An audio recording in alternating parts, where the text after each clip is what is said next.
Through trial and error, we succeed. Yeah, true. Through testing, practicing and hard work, you will achieve anything, unless you are destined to crash and burn. So here are the 10 greatest car fails of all time. Hugo. Built on an ancient Fiat chassis, the Hugo was shipped to the US in 1985, billed as the successor to the Model T and Volkswagen Beetle. For a mind-blowing $3,990, Hugo launched a massive PR campaign to promote that was essentially a 15-year-old car built in a factory in communist Yugoslavia. Despite being cheap and cheerful, build quality was atrocious, it was horribly unreliable, and it was dangerously underpowered for American roads. By the time the company folded in 1992, the car was a joke. Astonishingly, the Hugo remained in production until 2008. DeLorean. If the room was a car, it would be the DMC-12. After spending the 70s promoting a new sports car in the making, John DeLorean was confident that he was on to something. At first, he seemed to have everything under control. However, this is the real world. The DeLorean was very slow for what it was. It was built poorly, it was expensive, but worst of all, it didn't sell. Well, because it was expensive.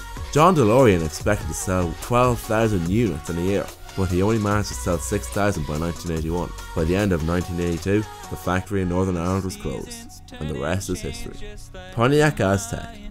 The world's ugliest car, probably. The Pontiac Aztek was supposed to take over the crossover world and sell in the millions. It didn't.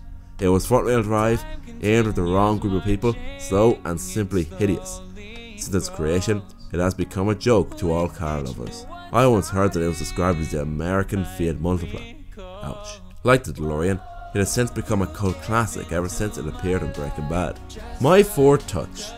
My Ford Touch was a fully integrated infotainment system, something which seems very normal today. My Ford Touch was a world's first, and it seemed to pave the way for future infotainment systems. However, this system was both slow, unreliable, and hard to use. It did some severe damage to Ford's reputation, and it has since been forgotten and replaced with something better. GM ignition switch fail. In 2014, GM recalled over 30 million cars across the world due to faulty ignition switches. In some cases, cars went on fire, didn't start, or worst case scenario, the car would switch off while in motion, deactivating the airbags and causing a crash.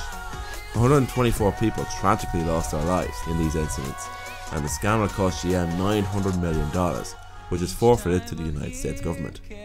Genesis brand in the UK. Genesis is a luxury brand based on Hyundai. They seem to be very good cars in fairness to them. They offer S-Class luxury with E-Class pricing. This idea and Hyundai's success in the UK had Hyundai thinking, oh, why don't we sell the Genesis saloon in the UK? This seemed like a promising idea on paper. However, there was no diesel available, and Genesis is an unknown brand in the UK, so as you would expect, the Genesis was a flop. 50 cars were sold between 2015 and 2017. Ford Pinto.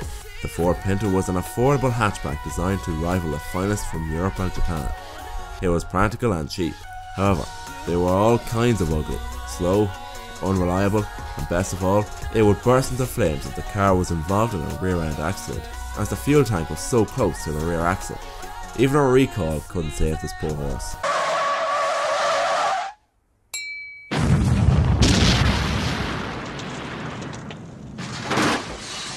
Jaguar X-Type, rock bottom for Jaguar. Based mainly on the front-wheel drive Ford Mondeo, the Jaguar X-Type was hated by most Jaguar fans. It was built to take on the likes of the BMW 3 Series, Audi A4 and Mercedes C-Class. In comparison, it failed to compete in terms of looks, quality, performance and practicality. The car was a parts bin disaster. Thankfully, the XE has righted all of the X-Type's wrongs. Dieselgate. In 2016, the life of the diesel engine was cut short, after VW were caught putting software on their engines so that they would pass US emission tests. It turns out, almost every other brand under the VW umbrella, or indeed any car company at all, were doing it as well. VW was the main vigilante. Their software did the most damage, and once there was software released to correct the issue, people often complained that their cars were slower, less efficient, and simply horrible to drive. VW lost billions, and despite 3 years passing, they are still picking up the pieces. The only question now is, who's next? Itzel. Is that saying it right? Itzel was a luxury brand, backed by Ford in the 1950s. When it was revealed in 1956, all seemed very well. People liked the car and its luxuries. It would be the middle class brand, people who thought that they were better than Ford but not wealthy enough for a Mercury. Ford had high hopes. However, in 1957, there was a Great Recession, so no one could afford to buy one. As a result, in 25 months, only 120,000 easels were sold, which seemed quite impressive, but if you invest $350 million, which is about $2.8 billion in today's money, into a brand which failed hard, you are looking at one of the greatest flops in automotive history.